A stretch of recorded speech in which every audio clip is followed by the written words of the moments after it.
布基比扎同加張拔丹呢，其實係同一座山嚟嘅喎，我唔知道你哋知唔知啦。不過純粹我都要講下嘅。一朝早 briefing 完我哋就出發啦。比扎山嘅入口好得意嘅喎，首先要穿過人家嘅住宅區，咁先可以上到山嘅喎，所以會經過 guard house。經過 guard house 嘅時候需要做 register 先。咁呢啲嘅你可以做代表寫名，係要確保每一個人都要安全出翻嚟。由停車嘅地方行過去第一個打卡嘅位置，大概1個公里，25分鐘左右就可以到啦。呢1個公里都係有柏油路。今日嘅天氣真係好好喎。比扎山嘅難度唔會好高，全程5個公里 access 243個 meter，算係屬於一座好舒服嘅山。如果係時候俾嘅你，咁你可以過嚟呢度試下睇，帶你哋去睇下第一個打卡嘅位置先。其實呢個位置望出去就係 highway， 跟住有個好大嘅牌仔寫住加張拔丹啦。由於太耐冇人嚟嘅關係，呢啲野草已經多到亂咁，家陣連個牌仔都冇咩睇得到咗。跟住由呢個睇 highway 嘅路口度劈，大概仲有1.7個 meter 啫。本身今次嘅路程我哋行 loop 嘅，都係嗰句啦。因為條路太耐冇人行嘅關係，所以我哋行到落去嘅時候，發覺條路冇乜對路喎。其實都可以冒險一下嘅，但係我哋帶住幾廿條友，又冇理由冇呢個險係咪啊？有陣時一條路太耐冇人行，可能你唔知道你行緊佢嘅途中會暗藏咗啲乜嘢險機，譬如話突然間踩撚到蜜蜂竇，咁嗰陣時你真係我撚臭河粉啦。所以要真係上籤。對上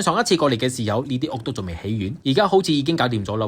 我哋靠住帕加邊皮行住過，帕加呢度嘅風景都幾靚一下噶，係有啲晒啫。不過如果影到靚相嘅話，咁都值得嘅。有唔有睇到張拔丹啊？千祈唔好手多摘落嚟啊！再行前啲就可以睇到另外一個風景。呢個風景有啲咩咁特別呢？佢嘅特別就係冇咩特別啦。你睇下嗰啲草仲高過我哋嘅人。如果着短褲嘅你就開心咯，成對腳真係送晒俾佢，差啲連大髀都花埋。然之後經過9曲13彎，當你見到呢堆石頭路嘅時候，咁你就開心啦，因為我哋要到咗。話冇咁快眨下眼嘅時間，我哋話到咗僻嘅位置啦。呢度最出名就係影呢一棵樹。咁你中意擺咩款嘅？呢啲應該唔使我教你啩。呢度嘅風景就見仁見智啦。不過如果你哋想過嚟呢度睇日出嘅話，咁就唔係咁講啦。聽講呢度嘅日出好撚掂㗎喎，我自己就未試過。如果有機會嘅話，我就試下影一集日出嘅別則俾大家睇。視頻睇到呢度都已經接近視頻嘅尾聲，廢話我就唔多講。落山嘅過程我就唔影俾大家睇啦，咁就直頭帶大家去揾靚嘢食。今次我哋去到有緣茶餐室，我成日都話一間茶餐室只要人山人海，個茶水應該唔會差得去邊啩。今次特登過嚟呢度食海鮮粉㗎，我自己就嗌咗碗酒香魚柳粉，酒香魚柳粉齊佢。等我試下去啖湯水先。